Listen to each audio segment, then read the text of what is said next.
And to Edgewood now, as a tense situation between officials and supporters of Universal Ostrich Farm continues.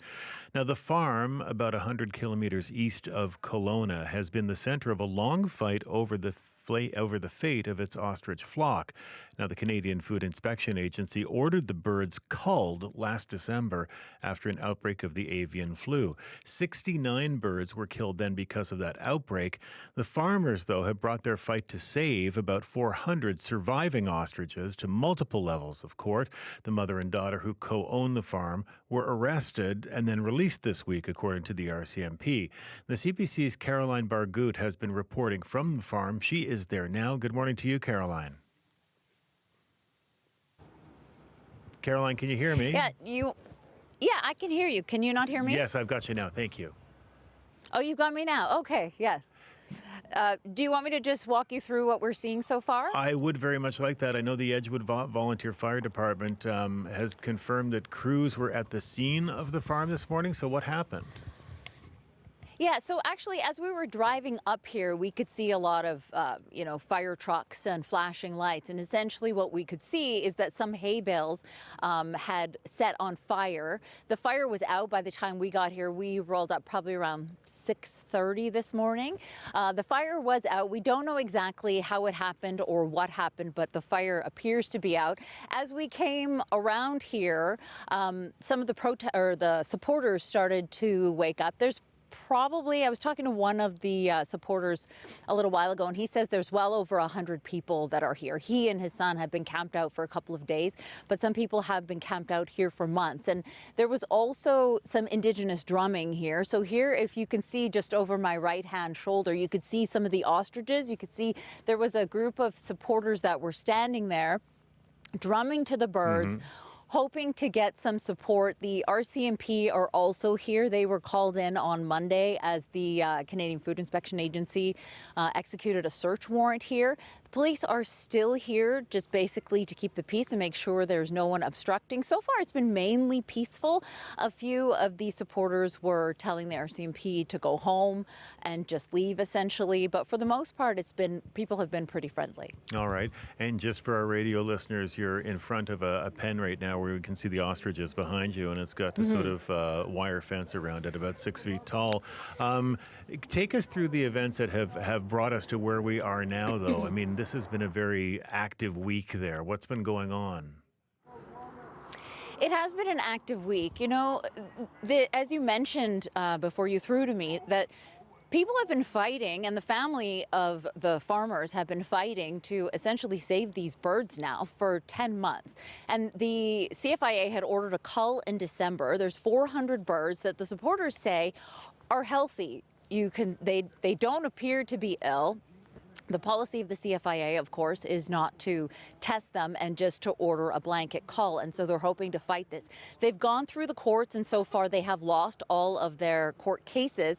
They've appealed, lost on appeal, and now they filed a petition to the Supreme Court of Canada and are hoping that the court will actually take on this case and deal with the policy. There have been, it gets tense here because there's a lot of emotions. There's 400 birds. There's, a family that's raised these birds since they were young, most of them. And so there's a lot of emotion, and so sometimes that emotion erupts.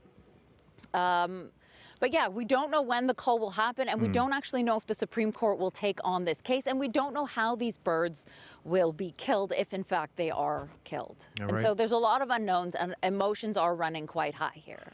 And I can see a number of people milling around you there behind you. What are you hearing from the people who are there to support the ostrich farmers? They really want the policies to change. That's what they really want. They want to save these birds. They're looking at these birds and they're saying as you mentioned, there were 69 birds that had contracted avian flu and had died. But these birds somehow appear to have not contracted the virus. We don't actually know whether they have it or don't have it because they haven't been tested. And these people would like for them to be tested. And if they do have antibodies, they want to use those antibodies. But at this point, none of that appears to be possible. The cull has been ordered. Again, we don't know when it will happen, but they're hoping that they will save these birds.